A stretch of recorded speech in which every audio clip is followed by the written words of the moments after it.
removes overwhelm potential. And it does that because you're not filling your calendar full of individual tasks. Why would they stress you out? Calendar is full, there's no room to breathe. All you see are all the things you need to do. The way a success list works is you outline what your long-term goals are going to be. Now, there are still individual tasks on your list, but we look at high level instead. The must-dos first, and then you focus on items in order of priority. Every week, I go through and I map out my success list for next week. At the top of this are my goals. Underneath are the must-dos.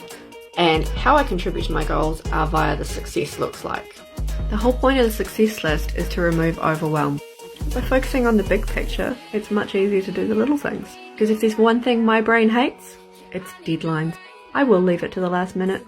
There are still deadlines in my calendar, but I haven't filled up my whole day with individual itemized tasks.